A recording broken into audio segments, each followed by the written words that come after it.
요한복음 5장 35절부터 끝절까지 47절까지의 말씀을 저와 여러분이 한 절씩 교독합니다. 요한복음 5장 35절입니다. 요한은 켜서 비추이는 등불이라 너희가 한때 그 빛에 즐거이 있기를 원하였거니와 내게는 요한의 증거보다 더 큰 증거가 있으니 아버지께서 내게 주사 이루게 하시는 역사 곧 내가 하는 그 역사가 아버지께서 나를 보내신 것을 나를 위하여 증언하는 것이요 또한 나를 보내신 아버지께서 친히 나를 위하여 증언하셨느니라. 너희는 아무 때에도 그 음성을 듣지 못하였고 그 형상을 보지 못하였으며 그 말씀이 너희 속에 거하지 아니하니 이는 그가 보내신 이를 믿지 아니함이라. 너희가 성경에서 영생을 얻는 줄 생각하고 성경을 연구하거니와 이 성경이 곧 내게 대하여 증언하는 것이니라. 그러나 너희가 영생을 얻기 위하여 내게 오기를 원하지 아니하는도다. 나는 사람에게서 영광을 취하지 아니하노라. 다만 하나님을 사랑하는 것이 너희 속에 없음을 알았노라. 나는 내 아버지 이름으로 왔음에 너희가 영접하지 아니하나 만일 다른 사람이 자기 이름으로 오면 영접하리라. 너희가 서로 영광을 취하고 유일하신 하나님께로부터 오는 영광은 취하지 아니하니 어찌 나를 믿을 수 있느냐. 내가 너희를 아버지께 고발할까 생각하지 말라. 너희를 고발하는 이가 있으니 곧 너희가 바라는 자 모세니라. 모세를 믿었더라면 또 나를 믿었으리니 이는 그가 내게 대하여 기록하였음이라. 같이 읽습니다. 그러나 그의 글도 믿지 아니하거든 어찌 내 말을 믿겠느냐 하시니라. 아멘. 하나님 없이 산다는 것이 일종의 기적입니다. 하나님과 함께 사는 것이 일상이 되어야 되고요. 그게 정상이죠. 하나님 없이 잘 사는 게 사실은 특별한 이상한 기적입니다. 괴이한 기적이라고 할 수 있는 거죠. 왜냐하면 영원히 하나님 없이 죽었는데 잘 살고 있다는 것 자체가 괴이한 기적이라고 할 수 있습니다. 그런데 사람들이 이 괴이한 기적이 매일 일상이 되어버린 것은 그게 편해서 그렇습니다. 그게 삶의 일부가 되어서 그렇습니다. 우리가 평생 이제 나이 60, 70, 80이 돼서 내가 가지고 있는 어떤 습관이 있다고 가정해 봅니다. 만약에 누군가가 와서 이거 참 좋은 습관이니까 이렇게 해보십시오 라고 권면을 해도 잘 안 바꿉니다. 웬만해서는 안 바꿉니다. 어떻게 하면 바꿀까요? 아주 혹독한 시련을 겪든지 죽을 만큼 병을 앓든지 아니면 정말 큰 깨달음이 머리를 내리치는 것 같은 그러한 깨달음이 오든지 하면 혹시 바꿀 수는 있습니다. 그런데 제가 목회를 하면서 지켜본 바로는 잘 안 바꿉니다. 삶의 패턴을 안 바꿉니다. 저 자신도 그러는 게 있으니까. 오늘 본문을 보면 이상한 괴이한 기적 같은 것을 사람들은 그냥 삶 속에서 실천하며 삽니다. 예수님이 야, 참 너희들 이상하다. 왜 이렇게 안 믿냐? 왜 이렇게 못 믿느냐? 오늘 이 본문을 쭉 읽으면서 예수님께서 유대인들이 예수님을 믿지 않는 것을 이상하게 생각하고 계시는 그러한 구절들을 많이 발견할 수 있습니다. 한번 보십시오. 어떤 것들이 있는지. 먼저 우리가 읽었던 38절에도 나옵니다. 그 말씀이 너희 속에 거하지 아니하니 이는 그가 보내신 이를 믿지 아니함이라. 또 40절에 그러나 너희가 영생을 얻기 위하여 내게 오기를 원하지 아니하는도다. 42절에 다만 하나님을 사랑하는 것이 너희 속에 없음을 알았노라. 43절에 나는 내 아버지 이름으로 왔으며 너희가 영접하지 아니하나. 44절에 너희가 서로 영광을 취하고 유일하신 하나님께로부터 오는 영광은 구하지 아니하니. 47절 그러나 그의 글도 믿지 아니하거든 어찌 내 말을 믿겠느냐. 자, 지금 여러분이 예수님께서 거의 한 절 다음에 두 절에 한 번씩 너희들 안 믿는다. 받아들이지 않는다. 너희들 오기를 원치 않는다. 아무리 말해도 너희는 당나귀처럼 노새처럼 고집 피우는 것 같다. 뒷말은 제가 추가한 거지만 그런 뉘앙스죠. 도대체가 무슨 말을 해야 너희가 듣겠느냐. 생각해 보십시오. 요한이 와서 증언했습니다. 잠시 사람이 듣는 것 같았는데 진짜 예수님이 왔습니다. 구세주가 왔습니다. 듣지 않습니다. 듣는 것 같은데 안 듣습니다. 그 앞에서는 네 하지만 뒤에 가서는 자기 하고 싶은 대로 삽니다. 주님이 그래서 말씀하십니다. 나는 사람에게서 증언을 취하지 않는다. 나는 사람에게서 영광을 취하지 않는다. 왜 그랬을까요? 사람의 본질을 아셨던 것입니다. 앞에서는 영광을 돌리지만 뒤에 가서는 영광을 안 돌리는 삶. 여러분 어떨까요? 만약에 누군가가 내 앞에 와서는 웃고 밝고 친절한데 뒤에 가서는 내 말하고 나를 공격하는 그런 말을 한다면 모르면 뭐 그런 대로 살겠지만 그걸 안다면 굉장히 기분 나쁠 겁니다. 사람들이 그랬습니다. 제가 지금 한 그 예가 사실은 예수님께 대한 예입니다. 그 앞에서 말씀을 들었고 그분이 떡을 나눠줄 때는 맛있게 먹었고 기적을 베푸실 때는 와 이런 분이 다 있느냐라고 깜짝 놀라며 메시아다라고 쫓아다녔지만 정작 메시아인 예수님의 말씀과 증언은 그렇게 기뻐하지 않았습니다. 오늘 그것을 얘기하십니다. 나를 증언하는 그러한 증언들이 있는데 일단 엘리야의 모습으로 온 세례 요한이 증언했다.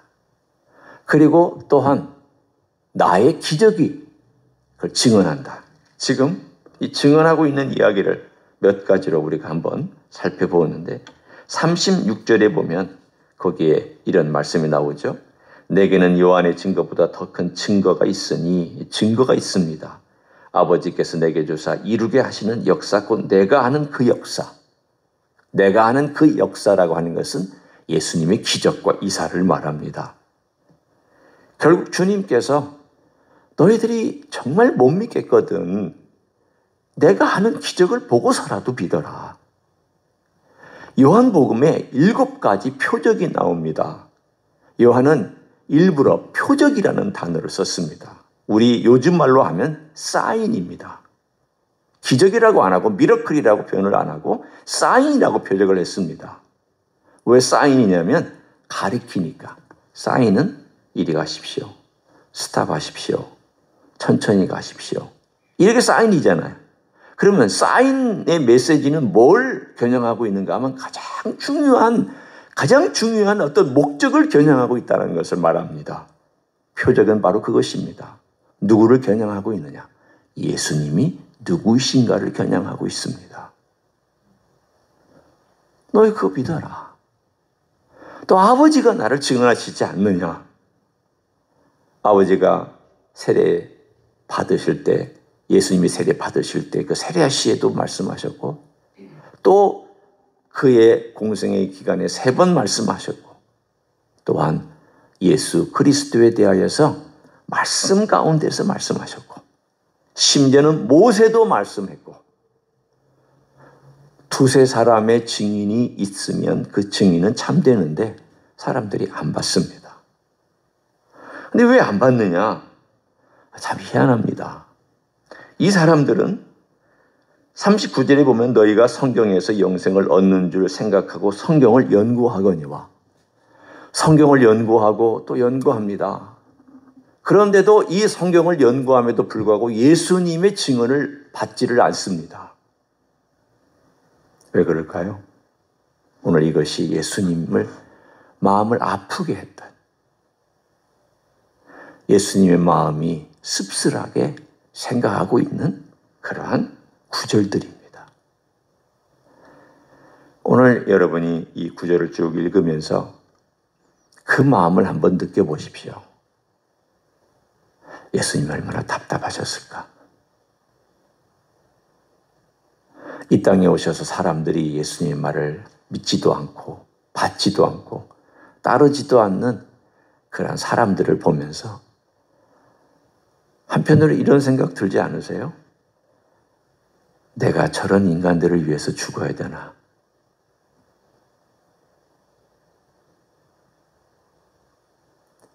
만일 여러분이 누군가를 위해서 죽어야 된다면, 조건입니다. 내가 누군가를 위해서 죽어야 된다면 의미 있는 죽음을 죽고 싶잖아요. 그 사람이 잘 돼가지고 뭔가 인류에 이익을 끼친다든가, 내 자식이라든가, 혹은 내 남편이라든가, 혹은 내 아내라든가, 혹은 정말 뭔가 의미 있는 죽음을 죽고 싶지, 쓸모없는 인간들을 위해서 죽는다. 죄송합니다. 쓸모없다라는 말을 제가 썼는데 사실 오늘 이야기를 보면은 쓸모없는 인간의 이야기예요. 여러분이나 저나. 예수님 우리가 사랑한다고 하지만 얼마나 사랑합니까? 우리가 하나님을 사랑한다고 하지만 얼마나 하나님을 사랑합니다. 사실은 고집 피우고 내 마음대로 살고 여전히 하나님 말씀을 연구한다고 하지만 정작 위기의 순간에는 내가 선택하고 싶은 걸 선택하잖아요. 먹는 걸 보면 알아요. 건강하게 먹어라, 뭐해라 얘기해도 결국 자기 먹고 싶은 거 있으면 먹어버립니다. 그 바꾸기 그렇게 어렵더라고요. 식습관도 바꾸기 어려운데 영혼의 습관은 얼마나 바꾸기 어렵겠습니까? 이런 인간을 위해서 죽어야 된다.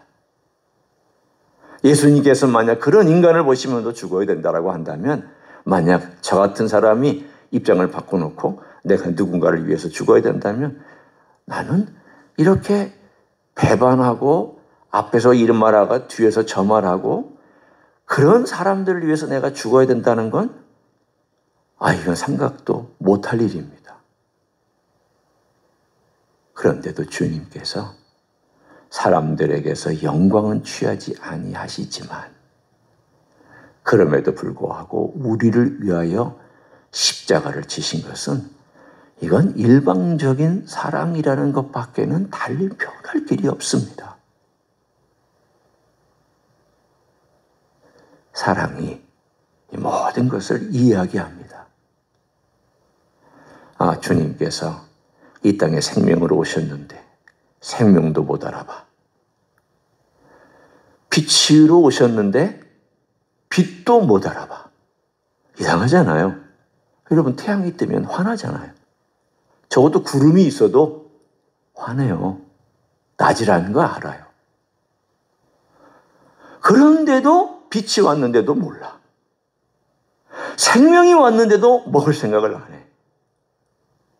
진리가 왔는데도 바로 곁에서 말씀하는데도 엉뚱한 데 가서 연구하고 있어요. 들을 생각은 안 하고 너희가 성경을 상고하거니와. 열심히 성경을 보고 있고 열심히 성경은 연구하는데 진리는 몰라요. 깨닫지를 못해요. 이게 인생입니다. 이게 우리의 모습입니다. 그게 유대인의 모습이었고 그런 인간의 모습을 주님은 바로 말씀해 주셨습니다. 그렇기 때문에 이 주님께서 내가 인간에게서 영광을 취하지 아니한다는 말씀은 우리를 사랑하지 않는다는 말씀이 아니에요. 우리의 본질을 말씀해 주는 거예요. 너희들이 이런 인간이다. 이렇게 자기 의지를 가지고 나를 받아들이지를 않는다. 네 삶이 좋아서 그 삶이 좋은 대로 쫓아가고 있는 삶을 살아가고 있다. 그러나 나는 그럼에도 불구하고 너희를 위하여 이 땅에 와서 말씀을 증언하고 섬기고 사랑하고 끝내는 십자가를 지고 너희 죄를 위하여 죽고 그리고 나를 먹는 자는 생명을 먹을 것이고 나를 받아들이는 자는 진리 가운데 거할 것이고 나의 사랑을 가지고 사는 사람은 진정으로 그리스도인의 사랑을 실천하며 살 것이다라고 말씀해 주고 계십니다. 요한은 우리 인간의 모습과 대조적으로 예수님의 모습을 계속 보여줄 것입니다. 우리는 이렇지만 예수님은 이런 분이시다. 요한 자신의 모습을 보여주고 있는 거예요. 세례 요한의 모습이 아니라 사도 요한, 예수님의 제자였던 요한. 내가 이런 인간이었다. 내가 이렇게 쓸모없는 인간이었다. 화내기 좋아하고 남들에게 공격적이고 내 말 안 들으면 하늘에서 불이 내려서 다 불살라버리는 게 마땅하다라고 자기 의의가 강력한 사람이었지만 오늘 주님께서는 이런 나 같은 인생에게도 오셔서 제자라고 데리고 다니시고 또 용서해 주시고 또 참으시고 또 나를 회복시켜 주시고 또 이렇게 해주신 그러한 주님이라는 것을 보여주는 과정 속에서 오늘 우리의 모습을 예수님께서 말씀해 주신 것을 우리에게 전해주고 있습니다.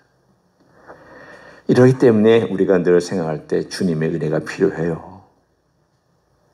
이렇기 때문에 필요한 거고요. 우리가 이렇게 고집스럽기 때문에 주님의 도움이 필요한 거고 우리가 여전히 내 삶을 고집 피우고 있기 때문에 주님의 간절한 도움이 우리에게 필요한 줄로 믿습니다. 오늘도 그런 주님의 도움으로 살아가는 여러분 되시기를 예수님의 이름으로 간절히 축원합니다. 기도하겠습니다.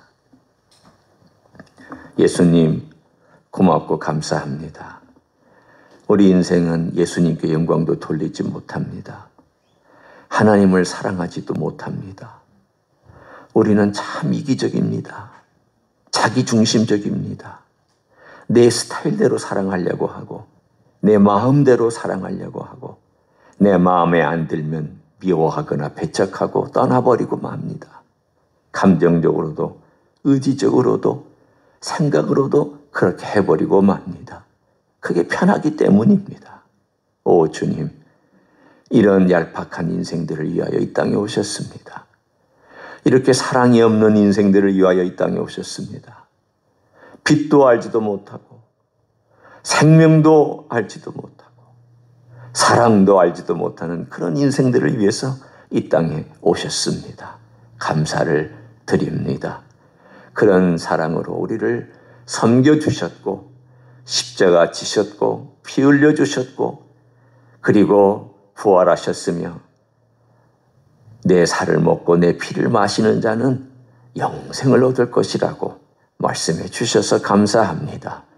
오늘도 주님을 의지하며 주의 말씀 먹고 주의 말씀으로 돌아보고 고집 피우는 부분들이 깨어지고 우리 주님 앞에 나아가는 그러한 삶을 살아갈 수 있도록 축복하여 주시옵소서.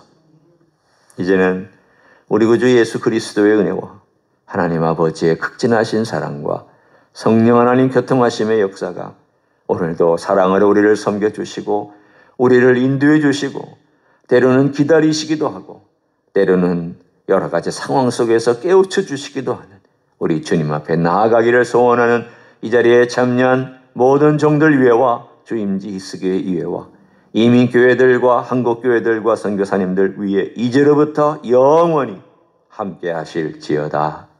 아멘.